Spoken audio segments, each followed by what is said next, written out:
11. Conheça os seus limites. A lei da grandiosidade. Nós, seres humanos, sentimos profunda necessidade de ter uma opinião positiva de nós mesmos. Se esse julgamento sobre nossa bondade, talento e maestria divergir demais da realidade, nos tornaremos pedantes. Imaginaremos a nossa superioridade. Muitas vezes, uma pequena dose de êxito erguerá a nossa grandiosidade natural a níveis ainda mais perigosos. A nossa auto-opinião elevada terá sido agora confirmada pelos acontecimentos. Esquecemos o papel que a sorte ou a colaboração dos outros desempenhou no nosso triunfo. Imaginamos que temos o toque de Midas. Perdendo o contato com o que é real, tomamos decisões irracionais. É por isso que o nosso sucesso muitas vezes não dura. Procure por sinais da grandiosidade elevada em si mesmo e nos demais a certeza prepotente de que os seus planos terão um resultado positivo, uma sensibilidade excessiva a críticas, o desdém por qualquer forma de autoridade. Neutralize a influência da grandiosidade ao manter uma avaliação realista de si mesmo e das suas limitações. Atrele todos os sentimentos de brilhantismo ao seu trabalho, às suas conquistas e às suas contribuições à sociedade. A ilusão do sucesso.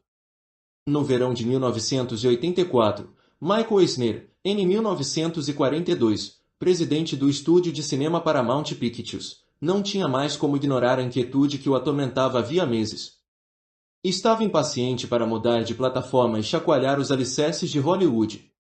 Esse desassossego o acompanhará pela vida inteira. Eisner começou a carreira na emissora ABC, sem nunca se acomodar demais em nenhum departamento. Depois de 9 anos de várias promoções, chegou à posição de diretor de programação do horário nobre. No entanto, o mundo da televisão começou a lhe parecer pequeno e restrito. Precisava de uma plataforma maior, mais imponente. Em 1976, Belry Diller, ex-diretor da ABC e então presidente da Paramount Pictures, Item lhe ofereceu a oportunidade de dirigir o estúdio cinematográfico da Paramount, e Eisner aceitou de imediato. Fazia muito tempo que a Paramount enfrentava uma crise, mas, trabalhando com Diller, Eisner a transformou no estúdio mais badalado de Hollywood, com uma série impressionante de filmes de sucesso, como Os Embalos de Sábado à Noite, Griase, Nos Tempos da Brilhantina, Fladance, Em Ritmo de Embalo, e Laços de Ternura.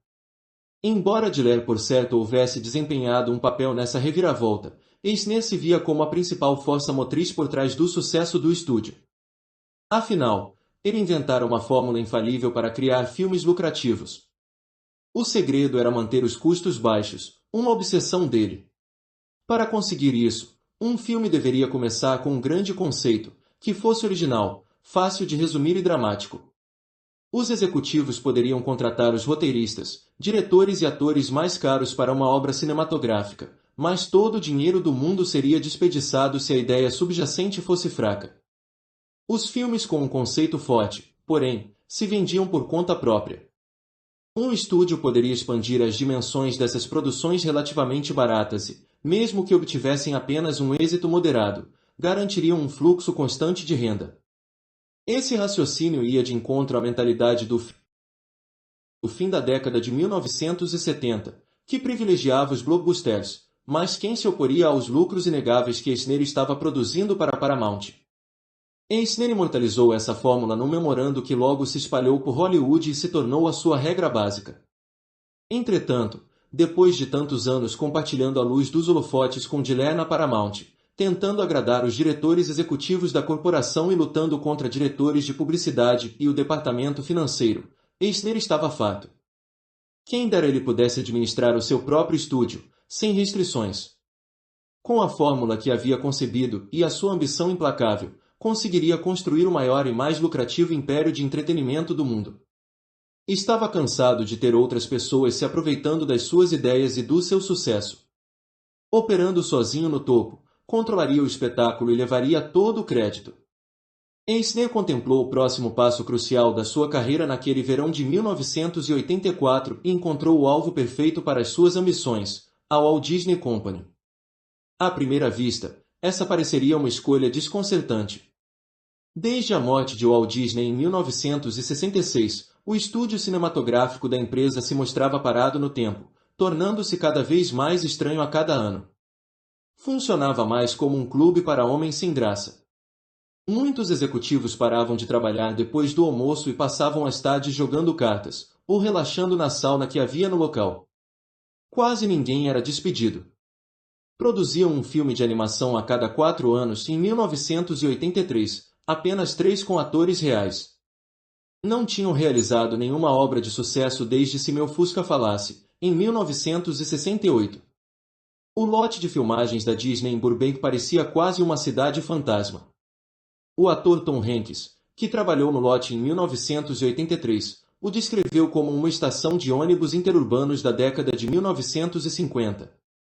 Graças à sua condição dilapidada, porém, aquele seria o local perfeito para Eisner por a sua magia para funcionar. O estúdio e a corporação só poderiam progredir. Os membros da diretoria estavam desesperados para reverter a situação e evitar uma oferta pública de aquisição hostil. Eisner ditaria os termos da sua posição de liderança. Apresentando-se a Roy Disney, sobrinho de Walt e o maior acionista da Disney, como o salvador da empresa, expôs um plano detalhado e inspirador para uma guinada dramática, maior do que a da Paramount, e Roy foi convencido. Com a bênção deste, a diretoria aprovou a escolha, e, em setembro de 1984, Eisner foi nomeado presidente da diretoria e diretor executivo da Walt Disney Company.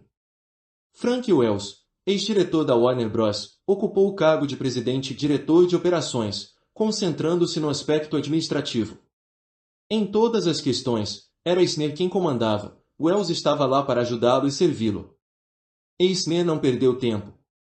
Embarcou numa imensa reestruturação da empresa, que levou à demissão de mais de 1.000 funcionários, e começou a preencher as vagas executivas com pessoal da Paramount. Um dos nomes mais notáveis desse grupo foi Jeffrey Katzenberg, em 1950, antes seu braço direito na Paramount e agora nomeado diretor da Walt Disney Studios. Katzenberg era abrasivo e bem rude, mas ninguém em Hollywood era mais eficiente ou trabalhava mais. Ele simplesmente produzia resultados. Em poucos meses, a Disney começou a lançar uma série impressionante de sucessos, aderindo à fórmula de Eisner. E 15 dos primeiros 17 filmes, como Um Vagabundo na Alta Roda e Uma Cilada para Roger Rabbit, renderam lucros, uma maré de êxito quase inédita para qualquer estúdio em Hollywood.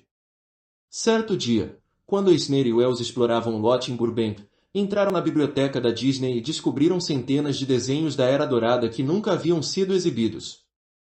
Lá, em prateleiras intermináveis, estavam guardados os grandes sucessos da animação clássica da empresa. Os olhos de Eisner se iluminaram ao ver esse tesouro. Ele poderia relançar todos esses desenhos e filmes de animação em vídeo. O mercado de filmes em videocassete estava em plena explosão, o que seria puro lucro. Com base nesses desenhos, a companhia criaria lojas para vender os vários personagens da Disney. Esta era, na prática, uma mina de ouro esperando para ser explorada, e Eisner tiraria o máximo proveito disso.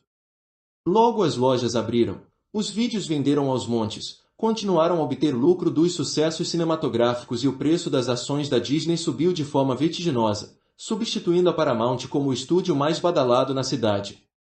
Querendo cultivar uma presença mais pública, Eisner decidiu reviver o velho The Wonderful World of Disney, O Mundo Maravilhoso de Disney, um programa de televisão de 1 hora de duração produzido nas décadas de 1950 e 1960, e apresentado pelo próprio Walt Disney. Desta vez, Eisner seria o apresentador. Não tinha muita naturalidade diante das câmeras, mas sentia que o público passaria a gostar dele. Era capaz de ser uma presença reconfortante para as crianças, como Walt havia sido. Na verdade, começou a sentir que os dois estavam, de algum modo, magicamente conectados, como se ele fosse mais do que apenas o diretor da corporação, mas o filho natural e sucessor do próprio Walt Disney. A despeito de todo o sucesso, a velha inquietude retornou. Precisava de um novo projeto. Um desafio maior, e logo o encontrou. A Walt Disney Company tinha planos de criar um parque temático na Europa. O último a ser inaugurado, a Disneylândia de Tóquio em 1983, fora um sucesso. Os Encarregados desse tipo de empreendimento haviam selecionado 2 locais em potencial para a nova Disneylândia, um perto de Barcelona, na Espanha, e o outro junto a Paris. Embora o terreno em Barcelona fizesse mais sentido econômico, já que o clima da região era muito melhor, Eisner escolheu o terreno francês. Aquele seria mais do que um parque temático, mas uma afirmação cultural. Contrataria os melhores arquitetos do mundo. Diferentemente dos costumeiros castelos de fibra de vidro encontrados nos outros parques, na Euro Disney, como viria a ser chamada, eles seriam construídos com mármore rosa e teriam vitrais artesanais coloridos reproduzindo cenas de vários contos de fadas. Seria um local que até as nobres elites francesas se entusiasmariam por visitar. Eisner adorava a arquitetura, e teria a oportunidade de ser um Médici da era moderna. Com o passar dos anos, os custos da Euro Disney se avolumavam. Deixando de lado a obsessão habitual com baixos custos, Eisner sentia que, se a construíssem da maneira correta, as multidões viriam e eles acabariam recuperando os investimentos. Contudo, quando finalmente o parque abriu as portas em 1992, conforme planejado, logo se tornou evidente que Eisner não compreendia os gostos e hábitos de férias dos franceses. Estes não estavam dispostos a esperar em fila para visitar as atrações, em especial se o clima não estivesse bom. Como nos outros parques temáticos, cervejas e vinhos não eram servidos, o que era um sacrilégio para os franceses. Os quartos de hotel eram caros demais para uma família permanecer por mais do que uma noite. Apesar de toda a atenção aos detalhes, os castelos de mármore rosa ainda pareciam versões bregas dos originais. O público que compareceu foi apenas metade do que Eisner predissera. As dívidas que a Disney contraiu na construção haviam inchado e o dinheiro que vinha dos visitantes não pagava nem os juros sobre elas. A situação prometia ser um desastre, o primeiro da carreira gloriosa dele. Quando finalmente aceitou a realidade, decidiu que Frank Wells era o culpado de tudo. Era a função dele supervisionar a saúde financeira do projeto, e ele havia fracassado. Enquanto antes Eisner só tivera as palavras mais positivas para descrever o relacionamento de trabalho entre os dois, agora muitas vezes se queixava do seu vice-comandante e contemplou a ideia de despedi-lo. Em meio a esse fiasco crescente, Eisner pressentiu uma nova ameaça no horizonte: Jeffrey Katzenberg, sobre quem havia um dia se referido como seu Golden Retriever, um cão tão leal e trabalhador. Katzenberg supervisionou a série de triunfos iniciais do estúdio, inclusive o maior de todos, A Bela e a Fera, o filme que deu partida à renascença do departamento de animação da Disney. No entanto, algo nele deixava Eisner cada vez mais nervoso. Talvez fosse o memorando que o colega redigira em 1990, em que dissecava a série de fracassos que a Disney havia produzido recentemente com atores reais. Desde 1984, temos aos poucos nos afastado da nossa visão original de como administrar uma empresa, escreveu. Katzenberg criticou a decisão do estúdio de partir para filmes de orçamento maior, como Dick Tracy, tentando realizar filmes de evento. A Disney sucumbirá à mentalidade dos blockbusters e perderá a alma no processo. O memorando deixou Eisner desconfortável. Dick Tracy fora o seu projeto de estimação. Será que Katzenberg estava criticando o chefe de maneira indireta?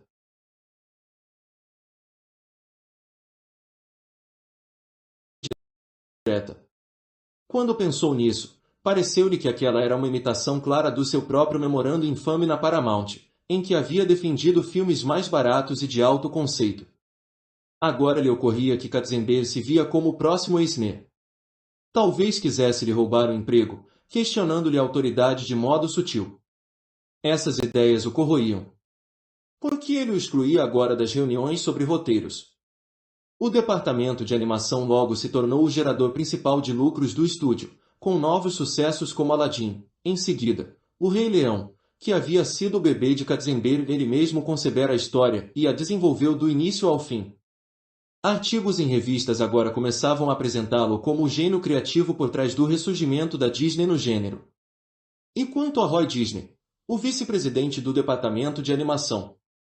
E quanto ao próprio Eisner, que estava no comando de tudo? Para este, Katzenberg estava manipulando a imprensa, engrandecendo a própria imagem. Um executivo lhe relatou que Katzenberg andava por aí dizendo: Sou o Walt Disney dos dias de hoje. A suspeita logo se transformou em ódio. Eisner não aguentava mais a presença dele. Então, em março de 1994, Frank Wells morreu num acidente de helicóptero durante uma excursão de esqui. Para tranquilizar os acionistas e a Wall Street, Eisner logo anunciou que ele assumiria a posição como presidente. Entretanto, de repente, lá veio Katzenberg, amolando com telefonemas e memorandos, lembrando de lhe ter prometido o cargo de presidente se Wells algum dia deixasse a empresa.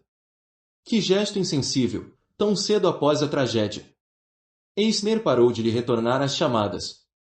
Por fim, em agosto de 1994, Eisner demitiu Jeffrey Katzenberg, para o espanto de quase todos em Hollywood. Ele havia despedido o executivo cinematográfico mais bem-sucedido da cidade. O Rei Leão se tornará um dos filmes mais lucrativos na história de Hollywood. Katzenberg esteve por trás da aquisição da produtora Miramax pela Disney, o que foi considerado uma façanha excelente com o êxito subsequente do filme Pulp Fiction, Tempo de Violência. Parecia loucura da parte de Eisner, mas ele não se importava. Finalmente livre daquela sombra, conseguiria relaxar e elevar a Disney a um nível superior, sozinho e sem mais distrações. Para provar que não perderá o tino para os negócios, logo deslumbrou o mundo do entretenimento ao engendrar a compra pela Disney do grupo midiático ABC.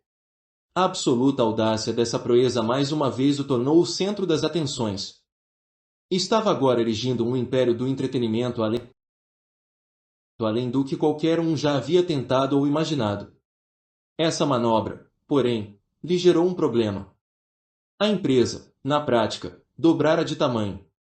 Era complexa demais, grande demais para um homem só. Apenas um ano antes, ele passará por uma cirurgia cardíaca, e não era capaz de suportar a fadiga adicional. Precisava de outro Frank Wells, e os seus pensamentos logo se voltaram para o velho amigo Michael Ovitz, um dos fundadores e o diretor da agência de publicidade Creative Artists Agency. Ovitz era o maior negociante da história de Hollywood, talvez o homem mais poderoso da cidade. Juntos, dominariam o campo. Muitos dentro da indústria o aconselharam a não realizar a contratação. Ovitz não era como Frank Wells, não era das finanças ou um mestre dos detalhes, como o próprio Ovitz admitia. Eisner ignorou os conselhos. As pessoas estavam sendo convencionais demais na sua forma de raciocínio. Decidiu convencer Ovitz a deixar a CAA, fazendo-lhe uma oferta muito lucrativa que incluía o título de presidente. Em várias conversações lhe garantiu que, embora este seria o segundo no comando, eles um dia administrariam a empresa como colíderes. Num telefonema, Ovitz por fim concordou com todos os termos, mas Eisner percebeu, no momento em que desligou, que havia cometido o maior erro da sua vida. O que ele estava pensando? Mesmo que fossem amigos íntimos, como é que dois homens com personalidades tão grandiosas conseguiriam trabalhar juntos? Ovitz tinha sede de poder. Seria o mesmo problema enfrentado com Katzenberg, só que dobrado. Mas era tarde demais. Convencer a diretoria a aprovar a contratação. A sua própria reputação e o seu processo decisório como diretor executivo estavam em jogo. Teria que dar um jeito de aquilo dar certo. Logo se decidiu por uma estratégia: limitaria as responsabilidades de Ovitz, mantendo-o sob rédeas curtas, e o faria se provar como presidente. Desse modo, poderia conquistar a confiança de Eisner e obter mais poder. Desde o primeiro dia, Eisner quis lhe sinalizar quem era o chefe. Em vez de colocá-lo no velho escritório de Frank Wells, no sexto andar da sede da Disney, junto ao de Eisner, ele o alocou num escritório bem modesto no quinto andar. Ovitz gostava de esbanjar dinheiro com presentes e festas luxuosas para cativar as pessoas. Eisner ordenou à sua equipe que monitorasse cada centavo que o novo funcionário gastasse nessas coisas, e lhe vigiasse todos os movimentos. Será que Ovitz contatava outros executivos pelas costas de Eisner? Este não toleraria outro Katzenberg. Em pouco tempo, a seguinte dinâmica se desenvolveu: Ovitz o abordava com algum projeto em potencial, e Eisner não o desencorajava de explorar as possibilidades. No entanto, na hora de fechar um acordo sobre o projeto, este respondia com um enfático não. Lentamente, o boato se espalhou pela indústria de que Ovitz havia perdido o tino para os negócios e não conseguia mais fechar acordos. E ele começou a entrar em pânico. Estava desesperado para provar que era digno da contratação. Ofereceu-se para se mudar para Nova York a fim de ajudar a administrar a ABC, já que a fusão das duas empresas não estava transcorrendo com muita facilidade, mas Eisner recusou, ordenando aos subordinados que mantivessem distância de Ovitz. Este não era alguém em quem se pudesse confiar. Era filho de um vendedor de bebidas alcoólicas no Vale de São Fernando, na Califórnia, e, como o pai, era apenas um vendedor de fala mansa. Era viciado na atenção da imprensa. Dentro da empresa, Ovitz fora completamente isolado. À medida que os meses dessa saga se arrastavam, Ovitz percebeu o que estava acontecendo, e se queixou com amargura a Eisner. Ele havia deixado a agência que fundara para trabalhar na Disney, apostar a própria reputação no que faria como presidente, e Eisner lhe estava destruindo a reputação. Ninguém o respeitava mais na empresa. O modo como Eisner o tratava era totalmente sádico. Na mente deste, porém, Ovitz fracassara no teste que havia lhe dado, ele não se provara paciente, não era nenhum Frank Wells. Em dezembro de 1996, depois de meros 14 meses no cargo, Ovitz foi despedido, levando com ele uma alta soma de indenização pela rescisão do contrato. Foi uma queda rápida e vertiginosa na desgraça. Por fim liberado do seu grande erro, Eisner começou a consolidar o poder dentro da empresa. A ABC não ia muito bem. Ele teria que intervir e assumir o controle. Passou a participar das reuniões sobre programação, falava dos seus velhos tempos na ABC e dos programas que havia criado para a emissora, como Laverne e Shirley e Happy Days. A ABC precisava retornar àquela velha filosofia e produzir programas de alto conceito para a família. Quando a internet começou a decolar, Eisner teve que se envolver em grande escala. Vetou a compra da Yahoo, instigada por seus executivos. Em vez disso, a Disney criaria o seu próprio portal de internet, chamado Go. Com o passar dos anos, ele havia aprendido a lição: era sempre melhor projetar e administrar o seu próprio espetáculo. A Disney dominaria a internet. Ele se provara um gênio das reviravoltas 2 vezes antes e, com a companhia agora em declínio, o faria uma terceira vez. Em pouco tempo, porém, uma onda de desastres atingiu a corporação, uma após a outra. Logo depois de ter sido despedido, Katzenberg processou a Disney pelo bônus baseado no seu desempenho que lhe era devido segundo o contrato dele. Ovitz, quando era ainda presidente, tentou entrar num acordo antes que o caso fosse para o tribunal e tinha conseguido que Katzenberg aceitasse a soma de 90 milhões de dólares, mas, no último minuto, Eisner vetou o acerto, convicto de que não devia nada a Katzenberg. Em 2001, o juiz decidiu a favor de Katzenberg, a quem a empresa teria que pagar a quantia colossal de 280 milhões de dólares. A Disney devotara vastos recursos à criação do portal Go, cujo fracasso foi tão terrível que precisou ser fechado. Os custos da Euro Disney ainda lhe sugavam o sangue. A Disney tinha uma parceria com a Pixar, e os dois estúdios produziram juntos sucessos como Toy Story. Entretanto, Steve Jobs, agora diretor executivo da Pixar e profundamente ressentido com o microgerenciamento de Eisner, deixou claro que jamais trabalharia com eles de novo. A ABC demonstrava um baixo desempenho. Os filmes que a Disney produzia eram, na maioria, não apenas fracassos, mas fracassos dispendiosos, culminando no maior de todos, Pearl Harbor, lançado em maio de 2001. De repente, parecia que Roy Disney havia perdido a fé em Eisner. O preço das ações da empresa despencava. Ele disse a Eisner que seria melhor se este se demitisse. Que ingratidão, que atrevimento! Ele, Eisner, era o homem que, sozinho, a resgatara do mundo dos mortos. Salvara Roy do desastre e lhe fizera uma fortuna. Justo Roy, que alguns consideravam o sobrinho idiota de Wall. E agora, no momento mais sombrio que Eisner já enfrentará, queria traí-lo.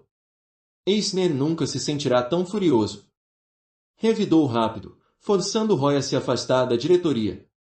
Isso pareceu apenas encorajar Roy, que organizou uma revolta dos acionistas conhecida como Salve a Disney, os quais, em março de 2004, votaram a favor de uma condenação brutal da liderança de Eisner. Pouco tempo depois, a diretoria decidiu tirar Eisner da posição de presidente. O império que ele construíra estava desmoronando. Em setembro de 2005, sem quase nenhum aliado no qual se apoiar e se sentindo sozinho e traído, Eisner se demitiu oficialmente da Disney. Como é que tudo se desfez tão rápido? Eles sentiriam a falta dele, Eisner disse a amigos, referindo-se a Hollywood como um todo, nunca haveria outro como ele. Interpretação: